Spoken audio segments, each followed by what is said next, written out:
Sziasztok! Üdvözlök mindenkit! Ebben a videóban az alkohol védelmében fogok szót emelni néhány gondolat erejéig. Bizonyára bárki számára nyilvánvaló a tény, hogy az emberiség egy jelentéktelen hányada bizonyos sztereotípiáknak köszönhetően menekül a pia elől, mint az ördög a tömjénfüst elől, vagy mint plebános a kénköves ördögtől. Nem kell. Az alkohol ugyanis nem olyan káros, mint ahogy azt nagyon sokan gondolják.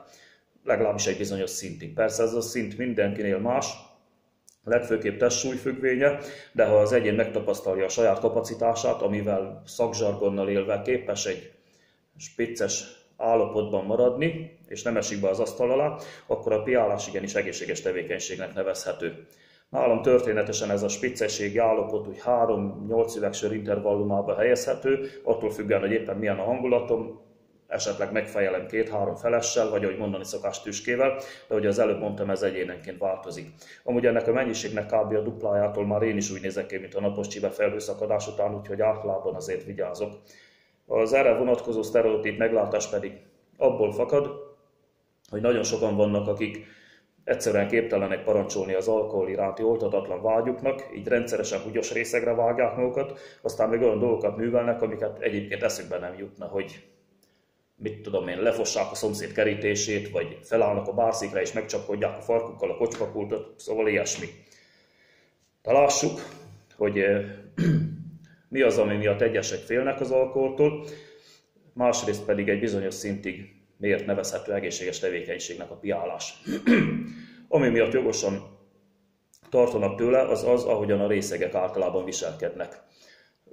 Mindenek előtt felértékelik a saját képességeiket, túlértékelik, így rendszeresen nevetséges, de inkább kínos helyzetekbe kerülnek, aztán összefüggéstelenül beszélnek, mozgáskoordinációs zavaraik vannak, fura arcot vágnak, idő után ugrálnak a leghülyébb zenére is, aztán lehányják magukat, vagy az asztaltársukat, és a rengeteg egyéb egészségügyi probléma mellett, amit az alkohol okoz, ott van az a két dolog, ami már közhelyessé vált, hogy tönkre megy a májunk, és elpusztulnak az agysejtjeink.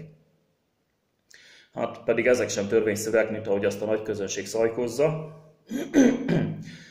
mivel a máj ugyanis egy csodálatos önregeneráló szervünk, ami akár 20%-ból is képes reprodukálni önmagát. Ez azt jelenti, hogy amíg nem esik 20% alá az életképes májsejtek száma, addig képes teljes mértékben megújulni. Egy emberes berúgást követően elég 3-4 nap összesen, hogy teljesen rendbe jöjjön a máj, és hát a legjobban azzal a példával lehet szemléltetni ezt a jelenséget, amikor májtranszplantációt hajtanak végre valakin. Kiveszik a donor májának a felét, átültetik a beteg egyén testébe, és nem kell hozzá több mint 6 hónap, hogy az ultrahang, MRI, akármilyen vizsgálat már teljesen eredeti méretű májat mutasson mindkettőjük testében. Tehát a máj nem csak hogy sejtszinten képes regenerálódni, hanem még vissza is növeszti a hiányzó részeket. Azok az alkoholisták, akik általában meghalnak a pia véget, náluk sajnos az a probléma, hogy ők nem hogy heteket vagy napokat nem adnak a májuknak, de még egyetlen napot sem adnak neki, hogy regenerálódjon. És akkor így gyakorlatilag, amikor eléri azt a szintet a májuk, hogy 20% alatt lesz már a májsejtjeik, az életképes májsejtjeik száma, onnantól kezdve menthetetlenek ezek az emberek. Már mindegy, hogy mennyire élnek abstinens, vagyis alkoholmentes életmódot, szedhetnek bármilyen gyógyszert, onnantól nekik már végük van rajtuk, már csak a transzplantáció segíthet, ami meg hát nem igazán jut mindenkinek, ahhoz legalább politikusnak, hollywoodi filmsztárnak vagy egyéb milliárdosnak kell lenni. Jó, nézzük, mi történik az agysejtekkel. Hát szeretnek eldobálozni azzal a kifejezéssel sokan, hogy elpusztulnak az agysejtek. Hát ilyen nincs, az hülyeség, az agysejtek nem pusztulnak el, hanem egyszerűen csak a közöttük lévő szinaptikus kapcsolat lazul föl. Hogy értsük, miről is van szó. Az agyunk úgy működik, hogy az agysejtek, agyidegsejtek, vagyis neuronok, azok nem közvetlenül érintkeznek egymással, hanem egy ingerület átfűvő, úgynevezett szinaptikus folyadékon keresztül. Na most, hogyha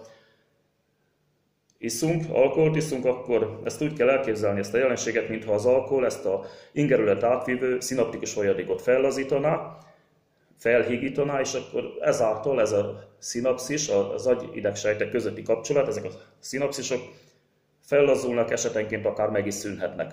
Na most ez nagyon egyszerűen és gyorsan lehet orvosolni, annyi, hogy munkára kell fogni az agyunkat, gondolkodni kell, olvasni, keresztrejtvényt fejteni, okos csatornákat nézni a tévében, tehát gondolkodásra kell késztetni az agyunkat, stimulálni kell a neuronjainkat az újabb szinapszisok létesítésére és a elhalóban lévő szinapszisok megújulására. Ez ugyanolyan, mint amikor valaki egész nap fekszik az ágyban, és elsodrodnak a csontjai, az izmai, azokat is dolgoztatni kell, és akkor folyamatosan erősödni fognak, megújulni, stb. Ugyanez a helyzet az agyunkkal. Úgyhogy igazából ettől sem kell tartani, hogy valakinek elpusztulnak az agysejtjei, mert ahogy mondtam, ilyen nincs.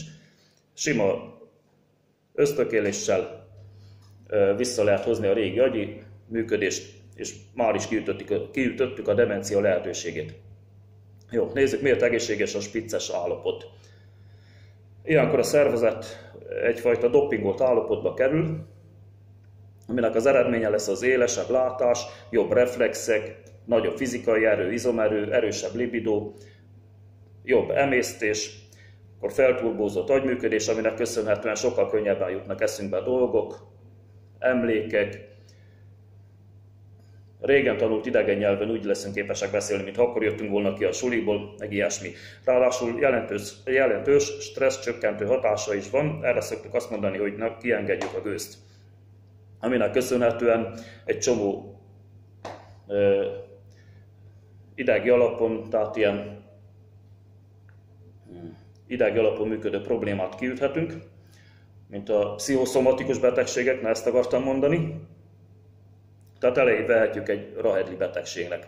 Tehát a lényeg az, hogy egy kis odafigyeléssel sokkal inkább válik javunkra az alkoholfogyasztás, mint kárunkra.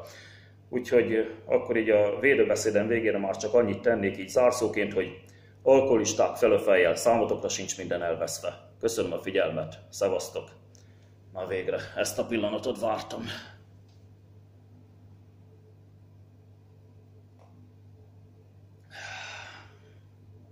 Oh, a kamera!